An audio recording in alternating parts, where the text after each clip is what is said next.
Yeah, so the last big theme was the theme of emotions and how in many ways angels embody specific types of emotions. We spoke about the world of emotions being a very noisy and boisterous world. And we also spoke about how emotions can be selfish.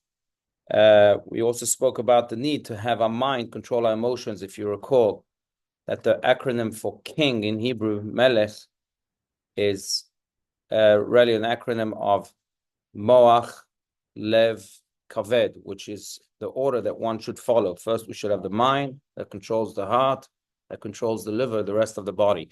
Anyway, that was the big idea. Again, still speaking about angels, how they each can embody a different emotion or sometimes a mixture of emotions.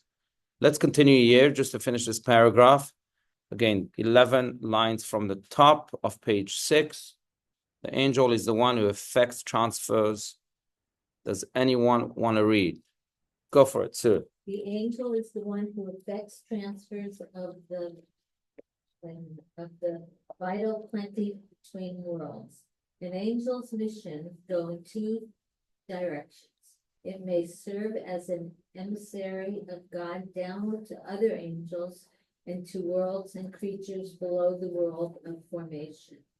And it may also serve as the one who carries things upwards from below, from our world to the higher world. Right. So angels, and that's why, if you recall, the first time we really encounter angels in the Torah is actually in this week's portion, when Jacob flees his home because his brother Esau wants to kill him. And along the way, he stops in Beit El, where he has a dream. That's where Michelangelo's famous painting comes from, of Jacob's ladder. Remember that? And he dreams of angels going up and down. And Rashi points out that these were angels that came to escort Jacob.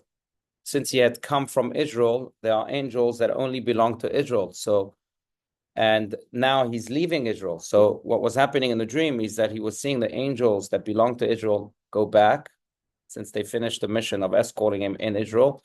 These angels, again, only belong to Israel. They can't leave Israel. They're not allowed to go to the diaspora, as we call it.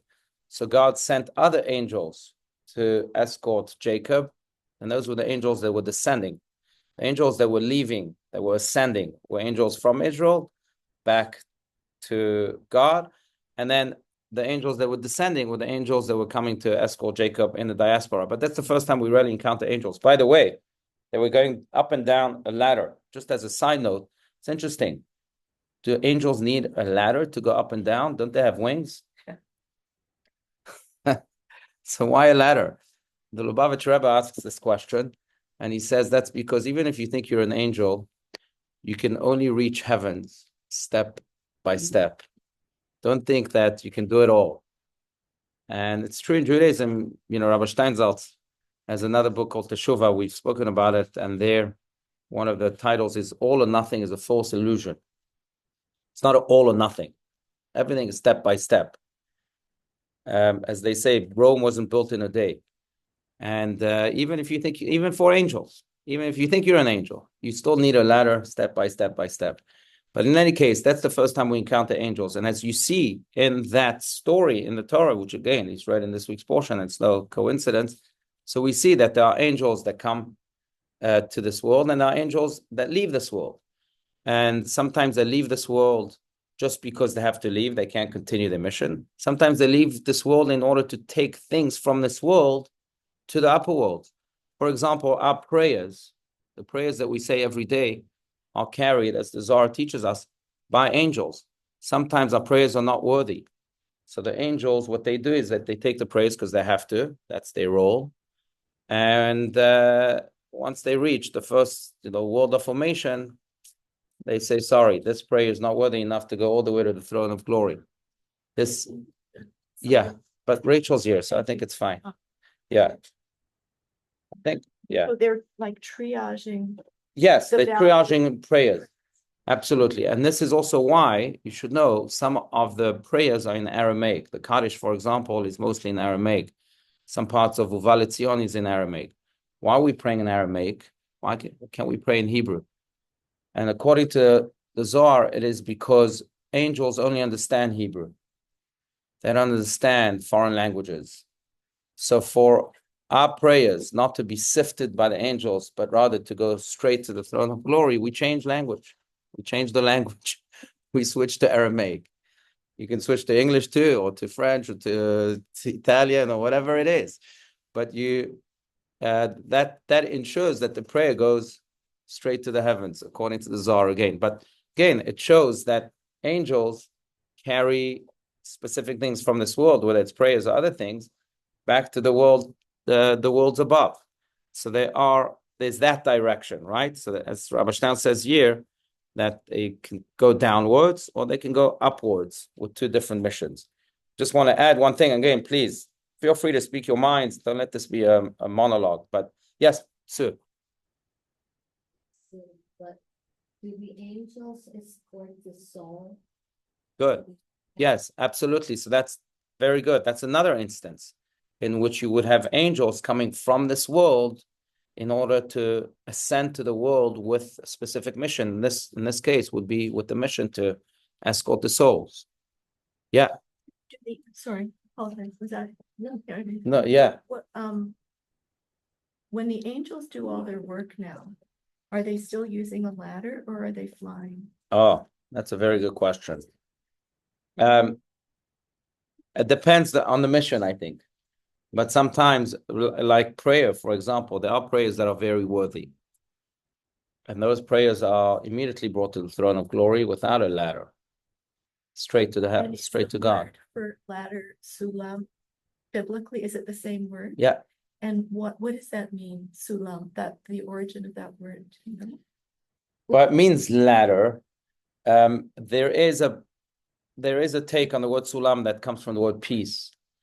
Because if you interchange two letters, sin and samech and shin, which are interchangeable in Hebrew, its letters are interchangeable, like dalet and zayin. But then you have the word shalom, sulam, which means complete. And in many ways, to reach completion, you need a ladder, like we were speaking about. Right. Yeah. Actually, Joyce here is on Zoom, so I'm going to open up Zoom for her. Let's see. There we go. Hi, Joyce. Hello. Okay, good. You're on. Excellent. Good to have you. Speaking about angels, and you show up. But you're great. You're higher than an angel, as we said last class also. Okay. So yes, so you have different missions, right? It could be praise, it could be souls, it could also be just messages, just reporting back. Could be all sorts of missions that angels have from this world to the upper world. But I just want to add one thing, and that is that it's interesting that usually the angels, just speaking of levels of angels, if you recall, right, there are different levels. There are lower angels, there are higher angels.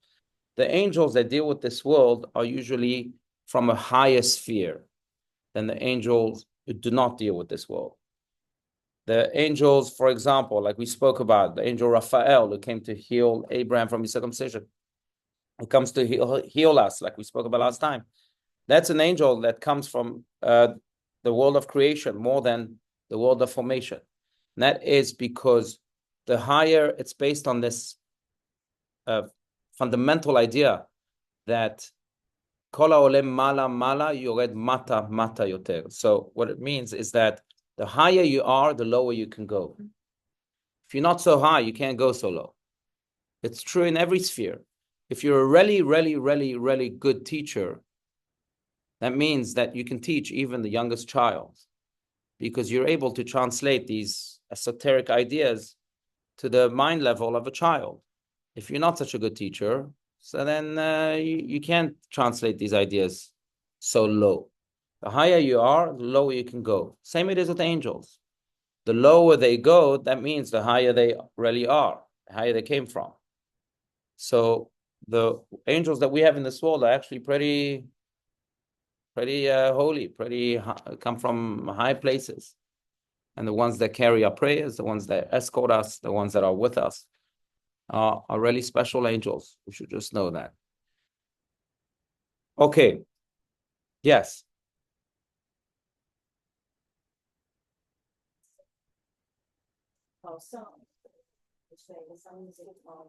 Yeah.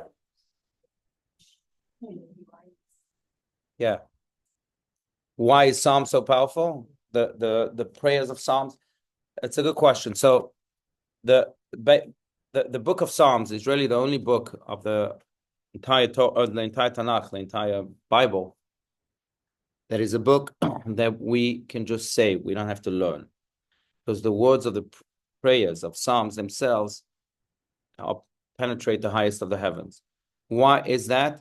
It's probably because of the author, of King David himself, who was able to, it's on a very high spiritual level, and therefore was able to figure out the keys to the different heavens, to different gates in the heaven. And each psalm really relates to another key.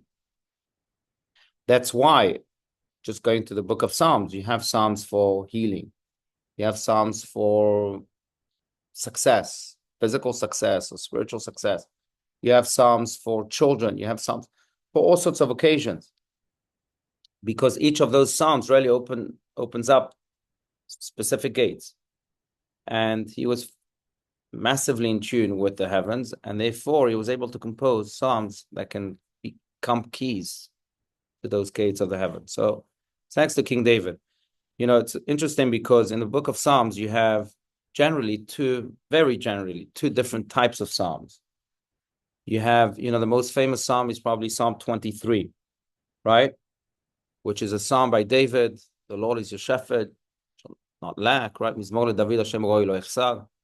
So you have Psalms that begin in that way, Mizmor leDavid, the song for David. And then you have Psalms that begin in the opposite way. For example, leDavid Mizmor laHashem haaretz u'mloa, Tevel v'yoshveva, which is also in the 20s. I forget which one.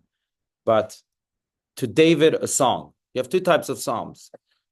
One Psalm that says a song for David, and the other one that says to David, a song. What's the difference between the two? The difference is that when David was completely inspired, the song came to him. Mizmor leDavid. The psalm came to David. And all he had to do is write it down. Sometimes he would sit and it didn't come to him. He had what's called the writer's block. So did he give up? No, he didn't give up. Continued to try, worked on himself and refined himself and did whatever he did. And then the song came. But in those instances, leDavid Mizmor. David was there, he was the presence. And then after he worked on himself, then Mizmor, then the song came after that. So you have two different types of psalms. But it speaks again of, why am I saying this? Because both Mizmor leDavid and leDavid Mizmor speak really of the way David was completely in tune with the heavens. And therefore he was able to write the words that can activate all sorts of gates in heaven. Yeah. Rabbi, I apologize. Yeah, sure. No, please. That's what it's about. The more, the better. Yes. So the Psalms that came to him from Hashem versus the Psalms that he worked on and created. Is there a difference in in anything about them? Those that came from Hashem? Yeah, if you look into the Psalms, yes, you can tell that there's a great difference because, first of all, I really believe that when things catch, it's because God is behind it. I don't know, but just on a very simple level, there's a song that everyone's singing right now in Israel. Everybody. I don't know if you've heard of it, but I was there not long ago, and everyone in the street, everybody singing it is Hashem Yitbarach Tamid Ohev Oti, that God always loves me. Have you heard of it before? And Tamid Yeh Li Tov, and it will always be good. Ve'od yoter tov, ve'od yoter tov. Very simple words, and more good, and more good, and more good. And it just caught. Now, musically, I don't know if there's anything special about this song, but I think there's a divine hand that wanted to send a message to the people of Israel. God loves you. Don't worry, everything will be good. So it caught. So I think that in many ways, Psalm 23 caught because again, that was God's doing, and just David needed to be a channel. And you see that. I think you feel that more than you see that. in the Psalms of Mizmor LeDavid. In other Psalms, you see that it was more David's own mind and heart writing them. Yeah. Very good, thank you. Yeah. I will say about King David that, King David was the ultimate channel. Talmud even says, and spoken about quite a bit in Kabbalah, but that King David was a musician. He was a violinist. And it says that that a violin was hung on top of his bed. And every single day before the crack of dawn, an eastern wind would come and blow through the violin and wake him up with these heavenly melodies. And then he would wake up inspired. And very often these psalms came from those melodies that inspired him to write. It's interesting because if we want to go deeper into it, according to Kabbalah, even instruments have mystical and divine significance.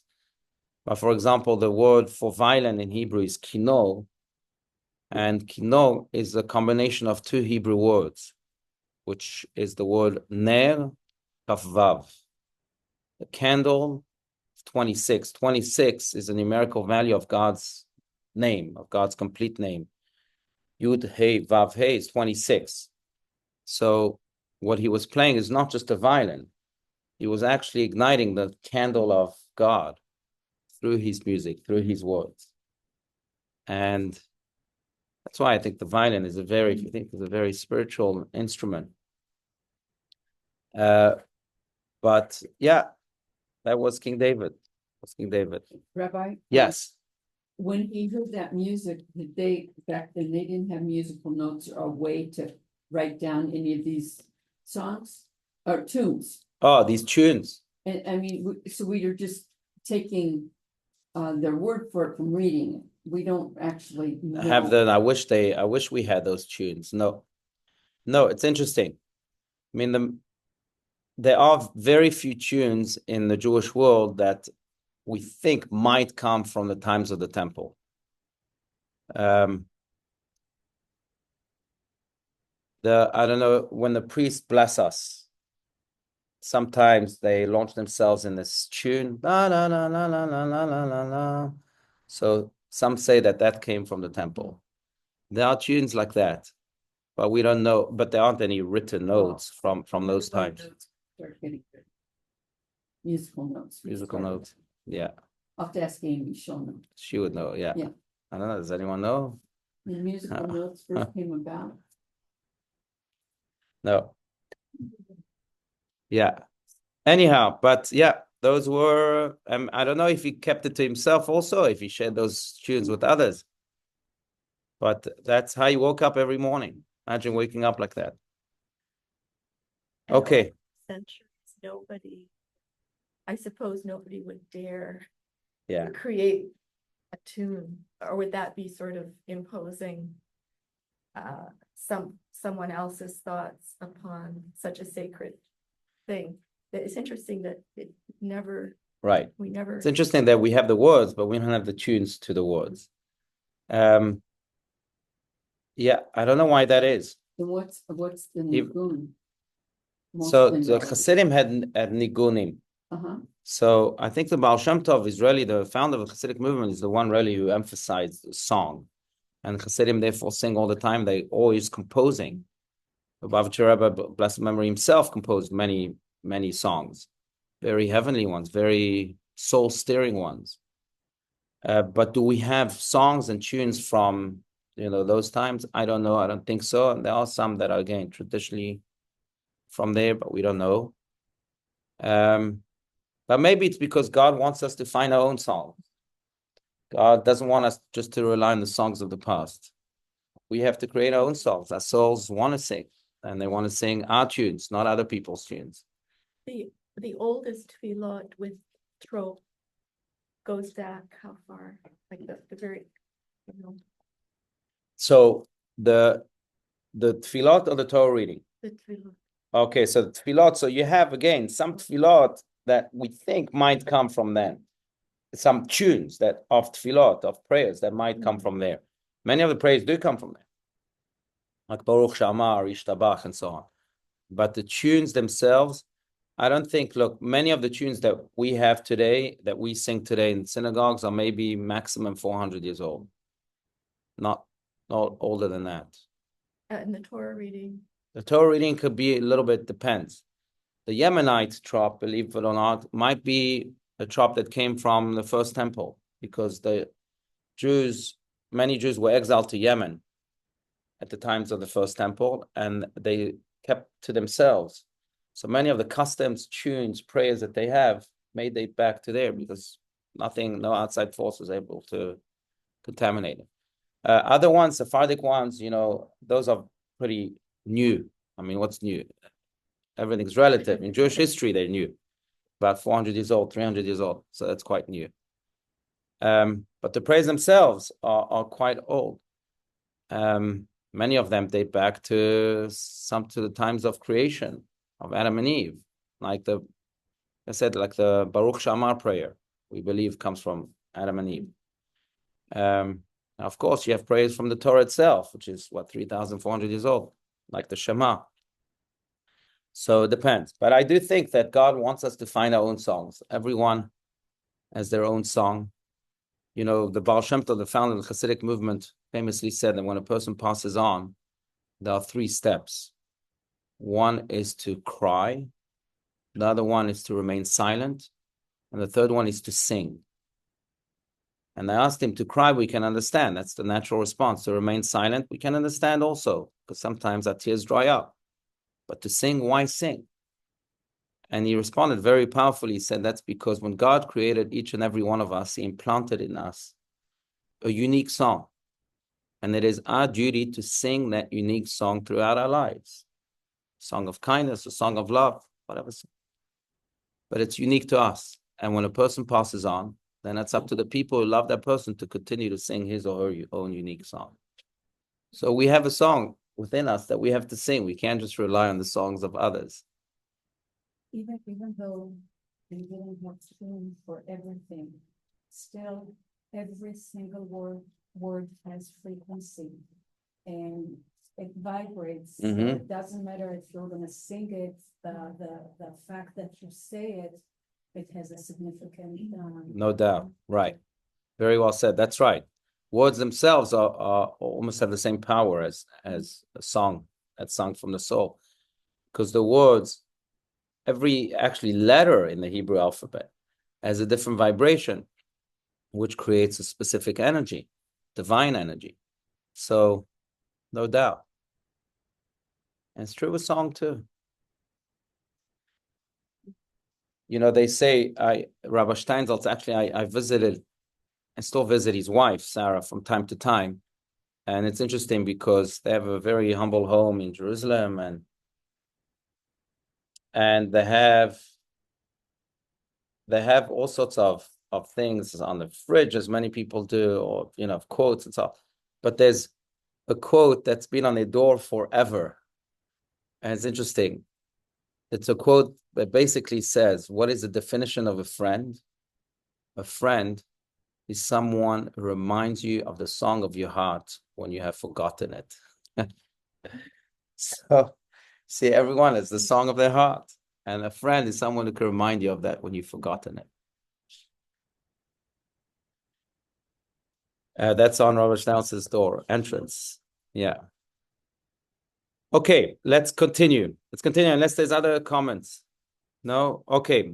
Bottom of page 6. The real difference. Anyone? Okay. Yeah, please go for it. Yeah. The real difference between man and angel is not the fact that man has a body, because the essential comparison is between the human soul and the angel. The soul of man is most complex and includes a whole world of different existential elements of all kinds, while the angel is a being of single essence and therefore, in a sense, one-dimensional.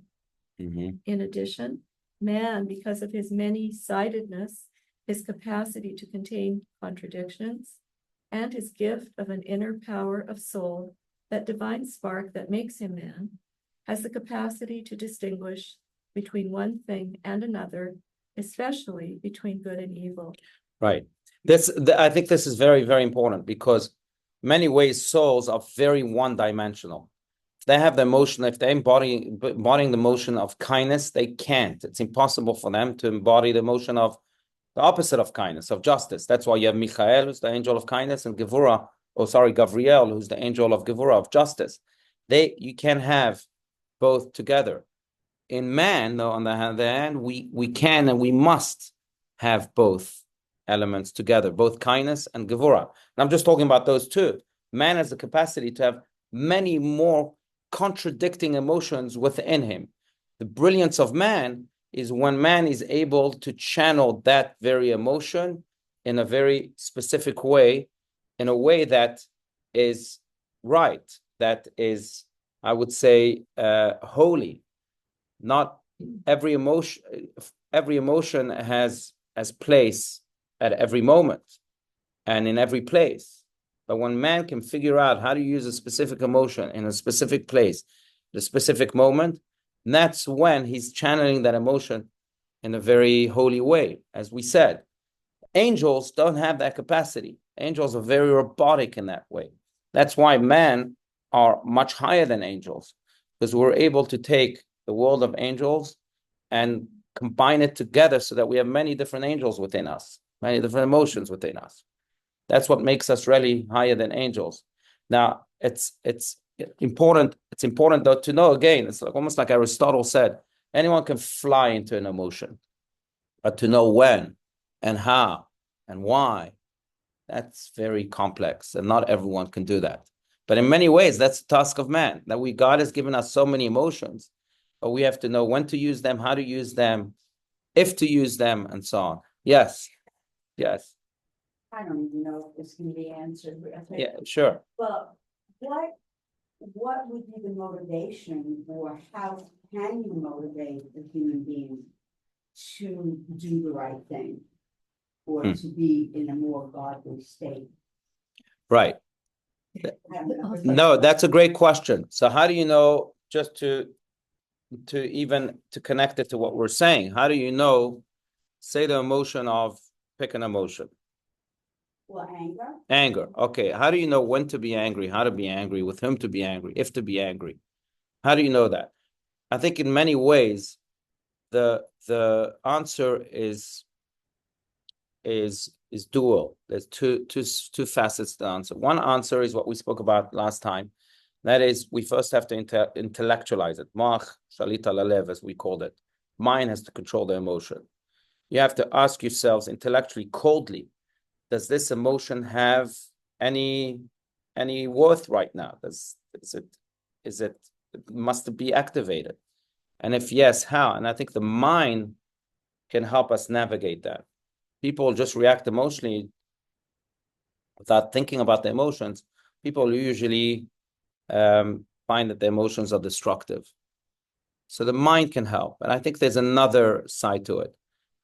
And that is that when a person is able to connect first and foremost to his soul, like we're speaking about, to what is needed of him, not what he needs. Or let's put it this way, in a simplistic way, what God wants of him, which is what the soul wants. Then almost automatically the emotions are used in an effective way. If it's just about me and my ego, then emotions are destructive, even when the mind comes into play. Because at the end of the day, they're all based on the I, on me. That's why I think you need that second facet. If the emotions are based on what does God want of me? Okay, I want to be angry now. Does God want me to be angry at this moment? How much does God want me to be angry? How long does he want me to be angry for? What type of anger? When you ask the question of what does God want of me, I think that helps a lot also. Many ways, I think that, speaking of anger, that we find in the Torah, it's not like anger is a bad thing. Some people will tell you anger has no room, etc. Sometimes anger does have room. I think in very small dosage, but it has room. We find that Moses was angry at the Jewish people and he didn't slam, but he dropped, let's put it that way, the tablets, right? We find that many ways, God becomes angry with the Jewish people, or in other instances with other nations. So anger certainly has room. If God does it, if people of God like Moses do it, that means they have room. But the big question is when and how much. And for that, you have to be a servant of God. You have to be divine. Yeah. The one thing I will say is that if you're not sure, then just don't do it. Then don't use it. Don't activate that emotion, as difficult as it is. And I will say one more thing also, that I think the more we train ourselves that way, the easier it becomes to use emotions in an effective way. Yeah, do you want to say something, Nina? Please, yeah. When expectations meet disappointment, that's when we get angry. The questions that I would ask myself, how is this serving me? Is this serving me in the highest and best way? And from the answer, I will know if this is something that, I need right now or not. Yeah, very good. So let's go into what Kabbalah has to say about the word for emotion. The word for emotion is regesh, regashot, regesh. Now, it's an interesting word because if you spell regesh, reish gimel shin, then yes, it means emotion. If you change the letters around and you first have the gimel, put the gimel before the reish, so you have garesh, which means to expel. Emotion, if used wrongly, they can expel people out of this world. It can expel me out of this world. If I become angry, for example, it expels me from this world. There's a Mishnah in a teaching in the Ethics of Our Fathers that says that there are three things. Rabbi Eliezer Kapar Omer, in the name of Rabbi Eliezer Kapar, says there are three things that expel man from this world: kina, ata'ava, va'kavod, jealousy, lust, and honor, self-honor. They expel man from this world. So emotions can expel you, can be very destructive. But that is if the gimel comes before the reish. What's gimel? Gimel usually stands for ga'ava, which means arrogance, pride. That's why in all of the secret names of God, the letter gimel doesn't appear. God can't stand pride, arrogance, gimel. So if your emotion is coming from arrogance, from me, I got hurt, so I'm angry, right? If we're talking about anger, then it's going to expel you. But if you put a reish beforehand, reish in Hebrew, rash means poor, like very poor. But poor not in a physical way, in an emotional way, where there's no I. I've eradicated my I, my ego. I'm humble in that sense. If you're a reish, then the emotion is a good emotion. Then it's a regesh. If you're a gimel, if you're gava, then you're a garesh, then you're expelling yourself. So again, going back to how to use those emotions, we have to first and foremost ask ourselves, am I doing this for me or am I doing this for God? Is it because someone insulted me, so I got to insult them back because my ego got hurt? Or, something happened to me. Speaking of anger, the Talmud has a very powerful statement, and that is that one who becomes angry is as bad as a person who worships idols. It's exactly what the Talmud says, that whoever becomes angry, it's as if he's worshipping idols. Now, why? And if you want to say that anger is bad, just say anger is bad. Why do you have to compare it to someone who worships idols? And the answer, according to the Tanya, another big book of Hasidic philosophy and Kabbalah too, that we study every Sunday at 7:30. Everyone is welcome. But in any case, it's on Zoom also, so you can,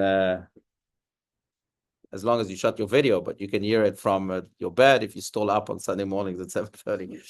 But in any case, why is it compared to someone who worships idol? Because in essence, if I am angry, I am expressing the greatest lack of faith in God. Because if I would really believe in God, I would also believe that what is happening to me is not happening to me.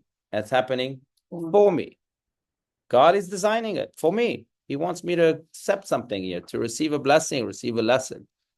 But if I'm rejecting that which is happening to me, and that's because I'm angry and it hurt my ego, then I'm rejecting God.